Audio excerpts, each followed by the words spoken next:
Assalamualaikum warahmatullahi wabarakatuh. Perkenalkan, kami adalah kelompok 4 yang beranggotakan 3 orang. Saya Ahdan bersama 2 teman saya akan menyampaikan mengenai pengertian termokimia, pengertian sistem dan lingkungan, perbedaan reaksi eksoterm dan endoterm, dan kami akan memberikan satu contoh penerapan termokimia di kehidupan sehari-hari, yaitu mencairnya es batu dalam suatu wadah.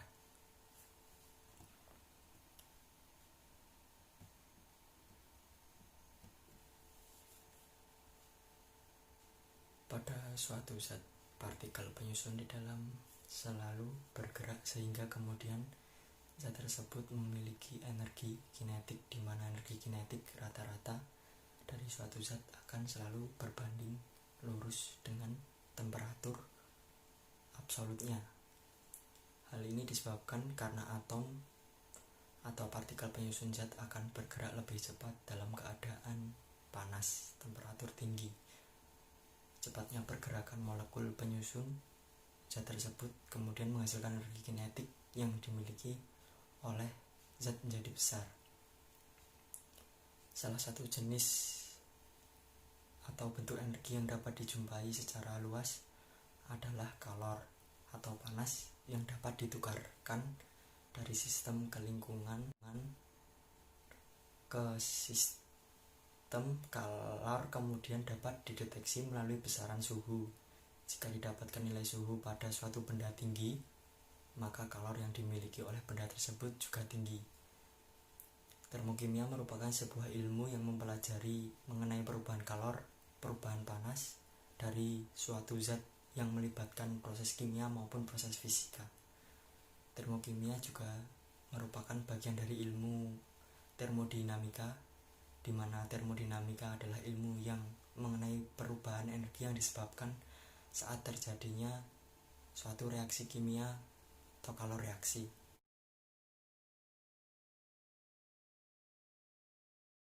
Perkenalkan, nama saya Eca Anggraini Putri.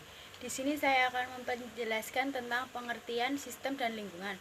Sistem adalah bagian dari semesta yang dijadikan sebagian fokus pengamatan, sedangkan lingkungan adalah bagian di luar dari sistem yang memiliki pengaruh terhadap sistem. Contohnya ialah dalam reaksi antar urea dan air di dalam sebuah botol tertutup, maka air dan urea di botol tersebut merupakan sistem dan dinding botol merupakan lingkungan. Contoh lain, saat mengamati sup yang direbus hingga mendidih, maka isi sup di dalam panci merupakan sistem, sedangkan udara di bagian permukaan air dan dinding panci merupakan lingkungan. Sementara itu, sistem sendiri dibagi menjadi 3, yaitu sistem terbuka, sistem tertutup, dan sistem terisolasi. Sistem terbuka adalah kondisi di mana memungkinkan terjadi pertukaran materi dan energi dari sistem ke lingkungan ataupun sebaliknya. Contoh sistem terbuka, ketika kamu memasak sup dengan bagian atas panci terbuka, maka ia termasuk dalam sistem terbuka, sebab materi dapat bertambah dan berkurang. Energi yang ada di dalam panci juga dapat bertambah atau berkurang dengan bebas, maka baik itu hingga panas karena radiasi maupun karena terserap udara di permukaan panci. Sedangkan sistem tertutup adalah kondisi di mana tidak mungkin terdapat pertukaran materi dari sistem ke lingkungan ataupun sebaliknya, tetapi masih mungkin terjadi pertukaran energi dari sistem ke lingkungan ataupun sebaliknya. Contoh sistem pertukaran ketika permukaan sup dengan bagian atas tertutup rapat, maka ia termasuk dalam sistem tertutup, sebab materi di dalam panci tidak dapat bertambah ataupun berkurang. Sementara itu dapat bertambah ataupun berkurang melalui radiasi maupun induksi panas. Yang terakhir, sistem terisolasi, kondisi di mana tidak mungkin terjadi pertukaran materi energi dari sistem ke lingkungan ataupun sebaliknya. tersusup di dalam termos yang tertutup rapi, maka itu termasuk dalam sistem terisolasi. Sebab pada kondisi ini materi dan energi di dalam termos tidak akan dapat berkurang atau bertambah.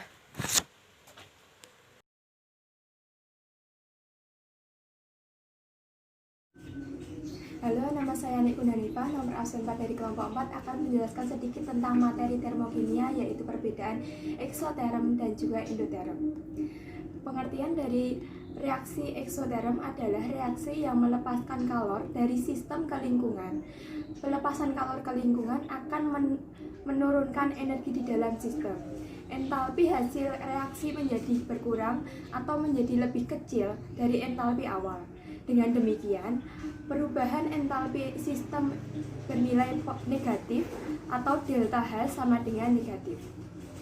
Reaksi eksoterm dapat dinyatakan dengan menggunakan persamaan sebagai berikut, yaitu delta H sama dengan HP min HR kurang dari 0. Contoh dari reaksi eksoterm adalah reaksi antara kalsium oksida dan juga kapur bakar yang menghasilkan CaOH2 dan delta H sama dengan min 64 Kj. Artinya energi sebanyak 64 Kj diserap oleh lingkungan. Yang kedua adalah reaksi endoterm. Pengertian dari reaksi endoterm adalah reaksi yang membutuhkan atau menyerap energi panas dari lingkungan. Adanya penyerapan kalor akan mengakibatkan energi sistem menjadi naik. Entalpi dari hasil reaksi tersebut akan menjadi lebih tinggi daripada entalpi awal, sehingga perubahan entalpi sistem bernilai positif atau delta H sama dengan positif. Perubahan entalpi untuk reaksi endoterm dapat dinyatakan dengan persamaan sebagai berikut, yaitu delta H sama dengan HP min HR lebih dari 0. Contoh dari reaksi endoterm adalah antara besi oksida atau Fe2O3 dengan karbon atau C yang menghasilkan 2Fe plus 3CO dan delta H sama dengan 621 Kj, dan ini artinya sebanyak 620 Kj akan diserap oleh yang 621 Kj tersebut dihasilkan oleh lingkungan, atau lingkungan menghasilkan sebanyak 620 Kj. Jadi kesimpulan dari materi ini adalah perbedaan reaksi eksoterm dan juga endoterm. Kalau eksoterm, sistem melepaskan kalor ke lingkungan, dan reaksi endoterm, sistem menyerap kalor dari lingkungan. Yang kedua adalah sistem menjadi dingin, dan yang endoterm adalah sistem menjadi panas. Yang ketiga adalah lingkungan menjadi panas, dan yang endoterm lingkungan menjadi dingin. Yang keempat adalah delta H bernilai negatif, sedangkan yang endoterm adalah delta H bernilai positif. Yang kelima adalah delta H akhir kurang dari delta H awal. Sedangkan yang endoterm delta H akhir lebih dari delta H awal.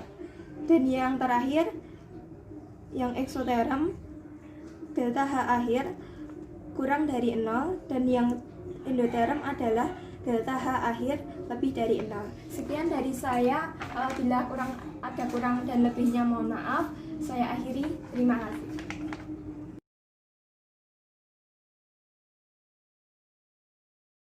Contoh dari reaksi endoterm adalah reaksi mencairnya es dalam suatu wadah.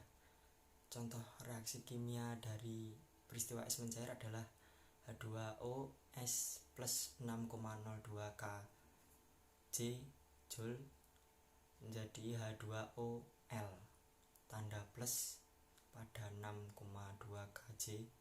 Di sebelah kiri panah menunjukkan bahwa kalor yang diserap sebesar 6,02 Kj. Penjelasan mengenai sistem dan lingkungan merupakan sistem terbuka, karena gelas yang terbuka dapat memungkinkan adanya pertukaran materi dan energi dari sistem ke lingkungan ataupun sebaliknya.